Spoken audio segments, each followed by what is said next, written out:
ప్రియమైన విద్యార్థులారా, నిన్న మన ఆంధ్రప్రదేశ్లో ఉభయ తెలుగు రాష్ట్రాల్లో ఉగాది ఉత్సవాల ఘనంగా జరిగాయి. ఈ ఉగాది ఉత్సవాల సందర్భంగా తెలుగు నూతన సంవత్సరం ప్రారంభం. మనం జనవరి 1 నూతన సంవత్సరంగా అంతర్జాతీయంగా మనం భావిస్తాం. కానీ తెలుగు వారికి మాత్రం నూతన సంవత్సరం అనేది ఉగాది నుండి, యుగాది, యుగా ప్లస్ ఆది, యుగానికి ఆది ఉగాది. ఆ ఉగాది నుండి తెలుగు సంవత్సరం అనేది ప్రారంభమవుతుంది. తెలుగు సంవత్సరాలు మనకి 60 సంవత్సరాలు ఉంటాయి. పంచాంగం ప్రకారం 60 సంవత్సరాలు ఉంటాయి. ఈ 60 సంవత్సరాల్లో 40వ సంవత్సరం పరాభవనామ సంవత్సరం. అంటే ఈ సంవత్సరం అంతా కూడా మళ్ళా ఉగాది వచ్చినంత వరకు కూడా మన తెలుగు సంవత్సరం ఏంటి? పరాభవనామ సంవత్సరం. గడిచిపోయిన తెలుగు సంవత్సరం విశ్వావసునామ సంవత్సరం. అర్థమైంది మీకు? అంటే ప్రతి సంవత్సరానికి కూడా పేరు ఉంటుంది. నువ్వు పుట్టిన సంవత్సరానికి కూడా పేరు ఉంటుంది. ఏ సంవత్సరంలో పుట్టావనేది అది మనం తెలుగు సంవత్సరాలు తీసుకొని ఏ సంవత్సరంలో పుట్టావో ఆ సంవత్సరం పేరు తీసుకుంటే నువ్వు పుట్టిన సంవత్సరం కూడా వస్తుంది. ఇది ఎలా నిర్ణయించబడుతుంది? హైందవ ధర్మం ప్రకారం పంచాంగం అనేది ఓ పండితులు తయారు చేస్తారన్నమాట. ఈ కాల నిర్ణయాల ప్రకారం పంచాంగము అంటే 5 అంగాలు. పంచాంగం అంటే తిథి, వార, నక్షత్ర, యోగ, కర్మ. మరొకసారి తిథి, వార, నక్షత్ర, యోగ, కర్మ. తిథి అంటే మనకి చంద్రుని కళల ప్రకారం నిర్ణయించ వస్తూ ఉంటాయి అన్నమాట. ఇది మనం చూస్తే అమావాస్య, పౌర్ణమి, పాడ్యమి అంటూ ఉంటాము. వారం అంటే మనకు తెలుసు ఆదివారం, సోమవారం, మంగళవారం, బుధవారం ఇలా వస్తుంది. నక్షత్రం అశ్వని నక్షత్రం నుండి రేవతి నక్షత్రం వరకు 27 నక్షత్రాలు ఉంటాయి. మన పుట్టిన సమయం కూడా ఏ నక్షత్రం పుట్టారు, మీ యొక్క గోత్రం ఏమిటి అని అడుగుతూ ఉంటారు. మన దేవాలయానికి వెళ్ళేటప్పుడు, అభిషేకాలు చేయించేటప్పుడు ఏమిటి మీరు మీ యొక్క గోత్రాన్ని తెలియపరచండి అనగానే మనం పైడివాళ్ళ గోత్రం అండి అంటాం. అయితే మీ నామధేయం అంటూ ఉంటారు, మరి పైడివాళ్ళ గోత్రం అన్నమాట. అలా ఈ యొక్క పంచాంగంలో తిథి, వార, నక్షత్రం అశ్వని నుండి 27 వరకు నక్షత్రాలు ఉంటాయి. మన పుట్టిక నేను శతభిష నక్షత్రంలో పుట్టాను. అలాగే మీరు కూడా ఏదో ఒక నక్షత్రంలో ఉంటుంది అన్నమాట.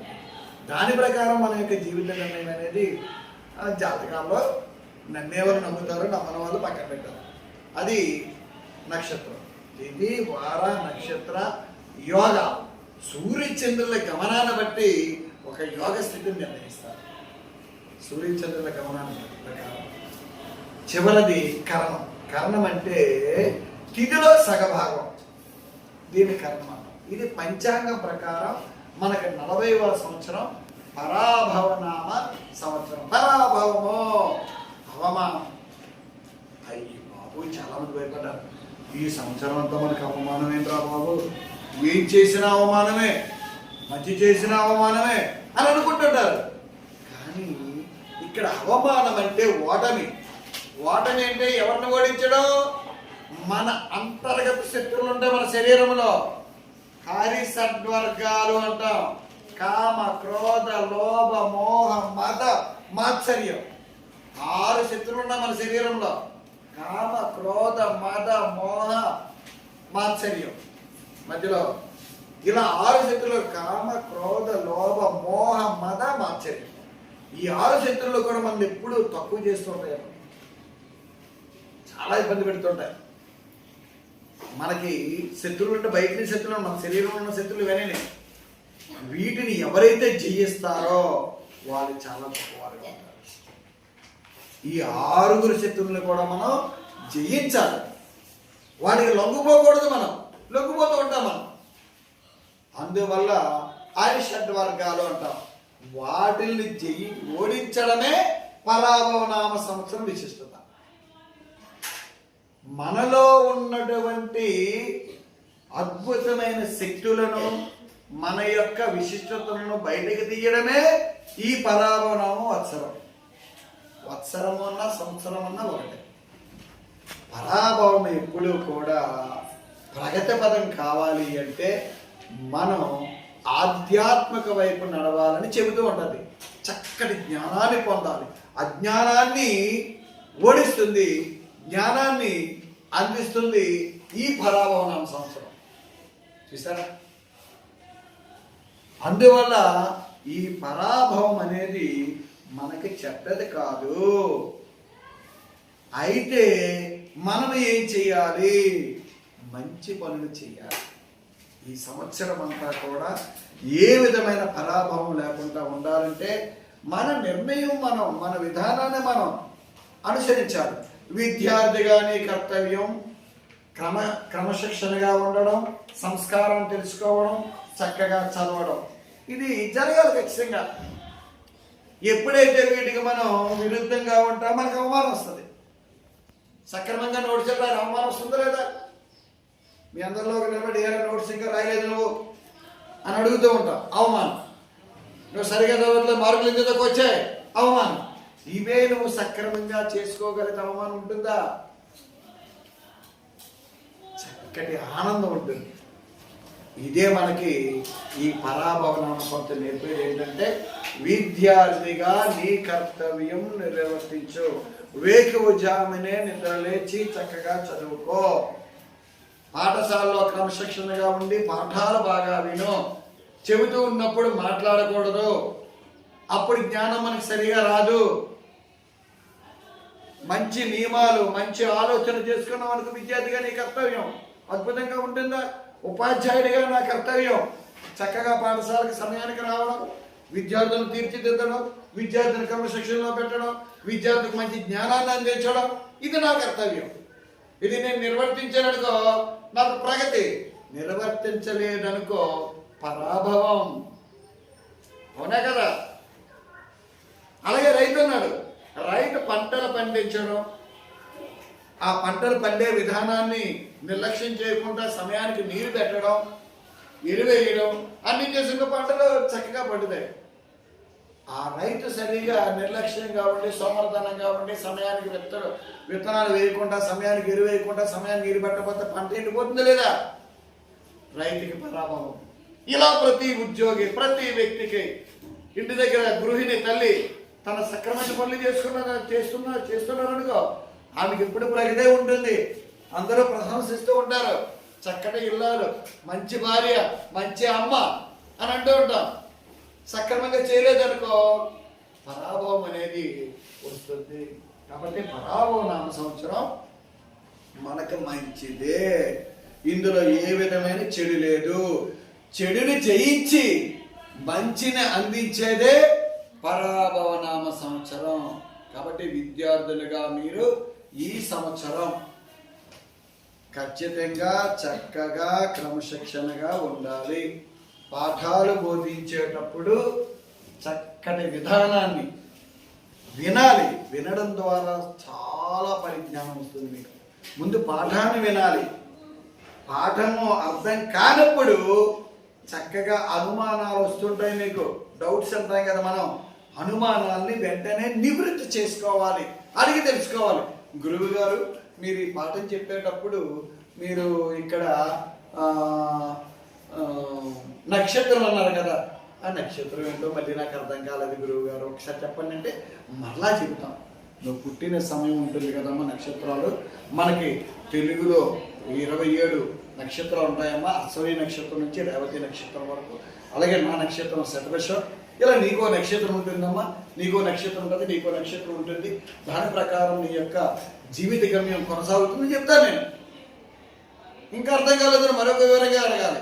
అంతేగాని గురువు గారు తిడతారేమో తిడతారేమో అని అనుకుంటే ఏమవుతుంది? నీకు నక్షత్రం గురించి తెలియదు, వారం గురించి తెలియదు, తిథి గురించి తెలియదు, కరణం గురించి తెలియదు, పంచాంగం అంటే ఏమిటో తెలియదు. ఇప్పుడు తెలుసుకోబట్టే కదా తెలుగులో 60 సంవత్సరాలు ఉన్నాయని తెలుసుకోగలిగారు మీరు. ఇది ఏ సంవత్సరమో తెలుసుకోగలిగారా? జరిగిపోయిన సంవత్సరం తెలుసుకోగలిగారా? ఇలా ప్రతిదీ కూడా కొంతమంది సరిగ్గా పాఠం వినరు. వినపడం ఏమవుతుంది? తెలుసుకోలేరు. తెలుసుకోలేకపోవడం వల్ల ఏమవుతుంది? మీకు ఎప్పటికీ జ్ఞానం అనేది రాదు, అలాగే ఉండిపోతుంది. పాఠం కూడా అంతే. పరీక్షల్లో మీరు సరిగా రాయలేకపోతున్నారంటే అర్థం ఏంటి? సరిగా వినటం లేదు, సరిగా రాయటం లేదు. కారణం సరిగా వినట్లేదు. పాఠాన్ని పాఠం చెప్పినప్పుడు నిర్లక్ష్యంగా ఉంటారు. అందువల్ల పాఠాన్ని జాగ్రత్తగా మీరు వినాలి. వింటే మీకు పరాభం వస్తుందా? మీరు పాఠం బాగా వింటే పరాభం వస్తుందా, అవమానం వస్తుంది మీకు? వినకపోతే పరాభవం వస్తుంది. అంటే మీ ధర్మం పాఠం వినాలి, చక్కగా చదవాలి, అన్ని ఇంటి పనులన్నీ పూర్తి చేసుకోవాలి. చదువుకి సంబంధించిన ఇంటి పనులు అన్నీ పూర్తి చేసుకోవాలి. సక్రమంగా చేసుకుంటే గురువుల చేత శభాష్ అనిపించుకునే స్థితికి రాగలగాలి. ఇది అప్పుడు పరాభవం అనేది మనల్ని ఏమి చేయదు. మనలో ఉన్నటువంటి అరిషడ్ వర్గాలన్నీ మటుమని. కాబట్టి ఈ పరాభవ సంవత్సరం చెప్పుకోబోయే ముందు ఉగాది మనకి పచ్చడి చాలా మంది తెలుసు. ఉగాది పచ్చడి ఇందులో 6 రుచులు ఉంటాయమ్మా. ఉగాది పచ్చడిలో 6 రుచులు ఉంటాయి. షడ్ రుచులు అంటాం, విన్నారు మీరు? షడ్ రుచులు, షడ్ ప్లస్ రుచులు. ఆ షట్ అంటే 6 రుచులు ఉంటాయి. 6 రుచులు ఏమిటి? పులుపు, చేదు, తీపి, కారం, వగరు, ఉప్పు. 6 రుచులు. ఈ 6 రుచుల సమ్మేళనమే ఆరోగ్యకరమైన భోజనం. మనం చేస్తున్న ఆ భోజనాల్లో 6 ఉండాలి ప్రతిరోజును. కానీ అలా ఉండట్లేదు. ఎప్పుడు మనకు రుచి, కారం, ఎరా ఇవే కావాలంటుంటాం మనం. ఉప్పు ఎక్కువ ఉండాలి, కారం ఎక్కువగా ఉండాలి. అప్పుడు ఏమవుతుంది? ఆరోగ్యం పాడైపోతుంది. అందులో చేదు ఉండాలి, పులుపు ఉండాలి, తీపి ఉండాలి, అన్నీ ఉండే కదమ్మా. చక్కగా సాంబార్ పెట్టేటప్పుడు చూడండి, అందులో బెల్లం కూడా వేస్తూ ఉంటారు, ఇంగు వేస్తూ ఉంటారు, కూరగాయలు వేస్తూ ఉంటారు, పప్పు వేస్తుంటారు, పులుపు వేస్తూ ఉంటారు. ఇంగువన్నీ చేదునేస్తుంది మనకు. అప్పుడు అన్నీ కలిసి ఏమవుతుంది? ఘుమ ఘుమ, అబ్బబ్బబ్బ సాంబార్ ఎంత చక్కగా ఉందరా అని లొట్టలు వేసుకుంటూ ఒక ముద్ద ఎక్కువ తింటాం. కాబట్టి ఈ యొక్క షడ్రుచుల సమ్మేళనం ఉగాది పచ్చళ్ళు ఇవన్నీ ఉంటాయమ్మా. చేదనేటప్పటికి వేప వేస్తాం, పులుపుకి చింతపండు వేస్తాం, వగరకేమో మామిడికాయ వేస్తాం, బెల్లం వేస్తాం, ఎలా ఇవన్నీ అరటిపండు వేస్తాం. మరి ఇవన్నీ వేసి చాలా మంది తినడానికి ఇష్టపడరు. కానీ ఖచ్చితంగా ఉగాది నాడు ఉగాది పచ్చడి తింటే మన శరీరము దానికి ఆహారం చక్కగా ఉంది. తర్వాత తినడానికి ఇంకా బాగుంటుంది. ఇది ఆహార నియమం. మనకి పెద్దలు పెట్టిన ప్రతిదీ కూడా ఆహార నియమాలు, సంస్కరణలు, చక్కటి బోధనలు, ఇవన్నీ కూడా మన కోసమే. మంచిగా భోజనం చేయాలి, అప్పుడు మంచిగా ఆరోగ్యంగా ఉంటాము. మంచి ఆరోగ్యంగా ఉంటే మంచి ఆలోచనలు వస్తాయి. మంచి ఆలోచనలు వస్తే మంచిగా మంచి వ్యక్తిగా అందరి చేత శభాష్ అనిపించుకుంటాం. నిన్న కలెక్టర్ ఆఫీసులో సన్మాన కార్యక్రమాల కవులకు జరిగాయి. నాకు కూడా ఆహ్వానం వచ్చింది, నేను కూడా వెళ్ళాను. శభాష్ అనిపించుకోగలిగానా? అలా నా విద్యార్థులు కూడా మీరు కూడా శభాష్ అనిపించుకోవాలి లేదా? అనిపించుకోకూడదా? అనిపించుకోవాలి కదమ్మా. అంటే మన విధి నిర్వహణ చేయాలి. ప్రతిరోజు మనం నేర్చుకోవాలి. నాకు అన్నీ వచ్చి అనుకోకూడదు. నేను ఉపాధ్యాయుని కదా, నాకు అన్నీ వచ్చి అనుకుంటే నేను ఎప్పుడు ముందుకు వెళ్ళండి. నేను ప్రతిరోజు నేర్చుకోవాలి, ఒక కొత్త విషయం నేర్చుకోవాలి. మీకు ఇప్పుడు నేను ఈ పరాభవ సంవత్సరం చెప్పడానికి, ఉగాది గురించి చెప్పడానికి, మంచి విషయాలు చెప్పడానికి ఒకసారి నేను మననం చేసుకున్నాను. విద్యార్థులకి ఎలాంటి జ్ఞానం, మంచి జ్ఞానాన్ని అందించగలనా లేదని ఒక్కసారి పంచాంగం అంటే ఏమిటి, పరావణం అంటే ఏమిటి, సంవత్సరం ఏంటి ఒకసారి మననం చేసుకొని మనసులో చేసుకొని మీకు చెప్పగలుగుతున్నాను. అదే నేను ఏమీ తెలియకుండా వచ్చి మీకు చెప్పాను అనుకో, ఇదే సంవత్సరం గత సంవత్సరం మర్చిపోయిన ఉన్నాను అని అంటుంటాం. అప్పుడేమవుతుంది, సరైన జ్ఞానాన్ని మీకు నేను ఇవ్వలేకపోయాను. కాబట్టి ఉగాది నుండి మీరు ఖచ్చితంగా మంచి అలవాట్లు నేర్చు. కొత్త సంవత్సరం ప్రారంభం ఎంత చక్కగా శిశిర ఋతువులో ఋతువులు ఉన్నాయి మనకు. ఋతువులు 6. ఈ 6 ఋతువుల్లో శిశిర ఋతువుల్లో చెట్లన్నీ కూడా ఎండిపోతూ ఉంటాయి. వసంత ఋతువు వచ్చేటప్పటికి చిగురిస్తూ ఉంటాయి. వసంత ఋతువుల్లో ఉన్నాం చూడండి, మామిడి పూతలు చూడండి, చక్కగా లేలేతమైనటువంటి వర్ణమయంగా ఆకులు ఉంటాయి. వేపాకులు పిడిపిడే చిగురు పెడుతూ ఉంటాయి. ఇలా వసంత ఋతువులో చక్కటి వాతావరణ మార్పు జరుగుతుంటాయి. అదేవిధంగా ఈ మన ఎండ తీవ్రత కూడా పెరుగుతూ ఉంటుంది. ఎండ తీవ్రత పెరగడం వల్ల ఏమవుతుంది, మన ఈ భూమి మీద ఉన్నటువంటి బ్యాక్టీరియా అంతా చచ్చిపోతూ ఉంటుంది. ఎండకి ఆరోగ్యకరమైన వాతావరణం వస్తుంది. అలాగని ఎండలో కూడా మనం ఎక్కువగా తిరగకూడదు. అది మరొకసారి చెప్పుకుందాం. ఎందుకు తిరగకూడదు, ఎండలో ఎక్కువగా ఏ సమయంలో ఉండాలనేది మరొకసారి చూద్దాం. కాబట్టి ఇలా వాతావరణంలో మార్పు వచ్చే సమయమే ఉగాది. వాతావరణంలో చాలా మార్పు వస్తుంది. చెట్లు చిగురిస్తూ ఉంటాయి. చక్కటి కాంతివంతమైన వాతావరణం ఏర్పడుతూ ఉంటుంది. అనేక రకాలుగా సమయానుకూలంగా ఉంటుంది. అలాంటి సమయంలో మనకి ఈ ఉగాది మొట్టమొదటి నెల ప్రారంభం. చైత్ర మాసం, తెలుగులో మొట్టమొదటి నెల చైత్రం. చైత్ర మాసంలో ఉన్నాం మనం.